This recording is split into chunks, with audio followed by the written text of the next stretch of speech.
নমস্কাৰ বন্ধু বান্ধৱীসকল আজি আকৌ অন্য এটা ভিডিঅ' লৈ আহিছোঁ আপোনালোকলৈ গতিকে মোৰ ভিডিঅ'টো শেষলৈকে চাব যিসকলে মোৰ চেনেলটো সাবস্ক্ৰাইব কৰা নাই সাবস্ক্ৰাইব কৰি দিব যাতে মোৰ অন্য ভিডিঅ'সমূহো পাই থাকে লগতে মোৰ ভিডিঅ'টো লাইক এটা কৰি দিব এতিয়া তেন্তে বলক ভিডিঅ'টো আৰম্ভ কৰো আজি হৈছে দেওবাৰ আজি দেওবাৰ দুপৰীয়া মই বিশেষ সাজত ৰান্ধিবলৈ লৈছো গাহৰি বিলাক বনোৱাৰ আগতে মই প্ৰথমতে বইল কৰি লৈছো বইল কৰোতে অকনমান নিমখ অকনমান নেমুৰ ৰস চেপি দিছো এতিয়া বনাবৰ বাবে মই বাকি বস্তুবিলাকৰ যোগাৰ কৰি লৈছো তাৰ বাবে এটা পিয়াজ লৈছো পিয়াজবোৰ কাটি লৈছো পিয়াজটো কাটি লৈ আদা নহৰু গুছাই আদা নহৰু থেতেলিয়াই লম তাৰ পিছতে আলু দুটা লৈছো আলু কেইটাও কাটি লম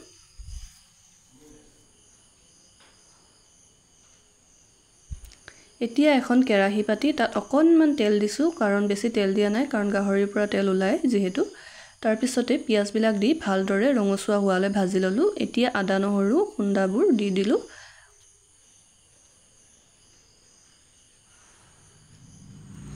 এতিয়া দুটা কেঁচা জলকীয়া দিছো তাৰ পিছতে অকনমান এনেদৰে ভালদৰে ভাজি লৈছো তাৰ পিছতে এতিয়া মই বইল কৰি ৰখা গাহৰি বিলাক দি দিছো এতিয়া দি মেলি অলপ লৰাই লম তাৰ পিছতে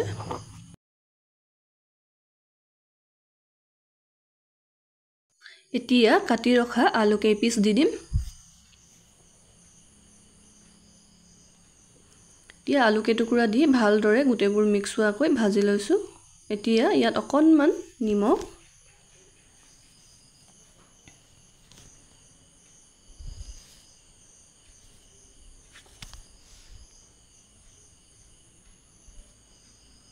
অকনমান হালধি দিছো তাৰ পিছতে এতিয়া মই পেকেট মছলাই ব্যৱহাৰ কৰিম পেকেট মছলা দিম এতিয়া ইয়া অকনমান জিৰা পাউডাৰ দিছো তাৰ পিছতে অকনমান মিট মছলা দিছো তাৰ পিছতে অকনমান ৰেড চিলি দিছো এতিয়া এই সকলো বিলাক ভালদৰে মিক্স হোৱাকৈ ভাজি লম এতিয়া ইয়াত কাটি ৰখা বিলাহী কেই টুকুৰা দি দিম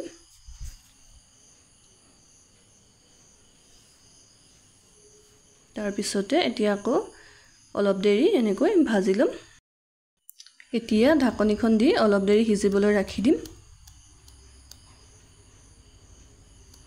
তাৰ পিছতে এতিয়া আকৌ মই ঢাকনি অতৰাই চাইছো অকনমান আকৌ ভালদৰে হিজিবলৈ দিম এতিয়া অলপ হিজাৰ পিছত মই অকনমান পানী দিছো বেছি পানী দিয়া নাই অকনমান গ্ৰেভি কৰি ৰাখিম বুলি ভাবিছো গতিকে মই অলপমানহে পানী দিছো পানী দি মেলি এতিয়া আকৌ ঢাকনি মাৰি দিম অলপ মানে সম্পূৰ্ণ ভালকৈ হিজালৈ ৰাখিম এতিয়া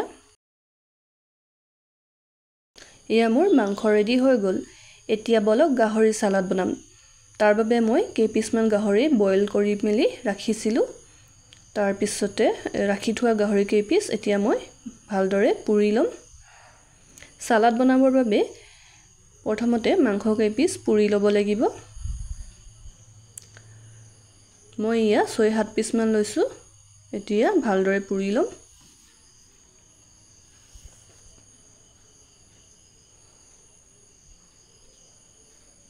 ইয়া মোৰ পুৰা হৈ গল এতিয়া মই এই পিছ উলাই মেলি সৰু সৰু টুকুৰা কৰি কাটি লম সকলোৰে নিজৰ ইচ্ছা আপোনালোকে ডাঙৰকৈ ৰাখিব পাৰে যোনে যেনেকৈ ষ্টাইলত খাই ভাল পায় তেনেকৈ ষ্টাইলতে ৰাখিব পাৰে মই সৰুকৈ কাটি খাম সৰুকৈ বনাম গতিকে মই সৰুকৈ কাটি লৈছো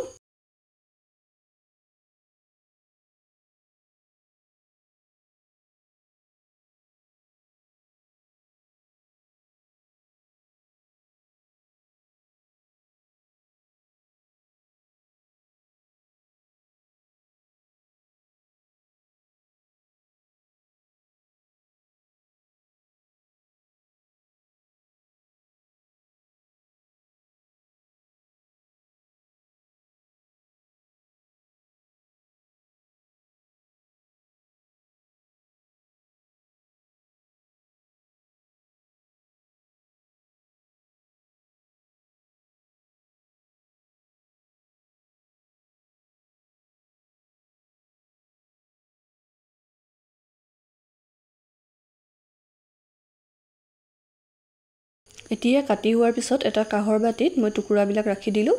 তাৰ পিছতে তাত দিবৰ বাবে এটুকুৰা সৰু আদা লৈছোঁ। আদা টুকুৰা ভালদৰে বাকলি গুচাই চাফা কৰি ধুই মেলি এতিয়া সৰু সৰু টুকুৰা টুকুৰাকৈ কাটি লৈছোঁ।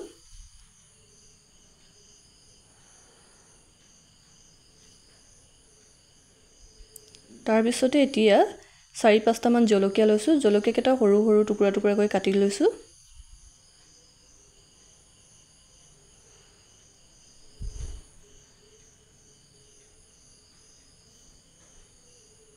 এতিয়া এটা পিয়াজ লৈছোঁ। পিয়াজটো ভালদৰে সৰু সৰু টুকুৰা টুকুৰাকৈ কাটি লৈছোঁ। এতিয়া সকলো বস্তু কাটি হোৱাৰ পিছত এতিয়া মই বিলাহী এটা লৈছোঁ। বিলাহীটো সৰু সৰু টুকুৰা টুকুৰাকৈ কাটি লৈছোঁ।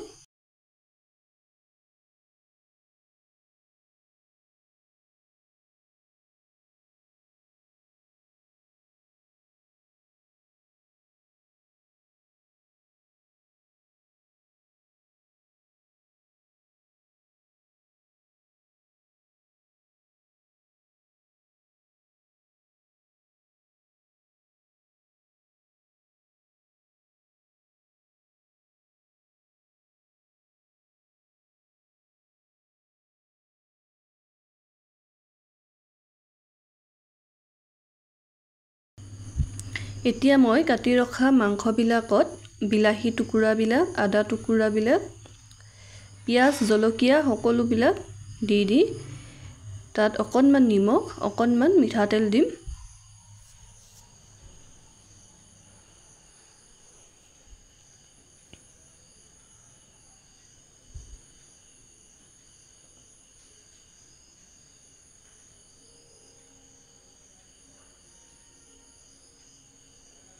এতিয়া এইবিলাক দিয়াৰ উপৰিও মই ইয়াত অকণমান জালুকৰ গুড়ি দিম, কাৰণ জালুকৰ গুড়ি দিলে সোৱাদটো অকণ বেছিয়ে ভাল হয় খাবলৈ। লগতে অকণমান নেমু ৰস চেপি দিম।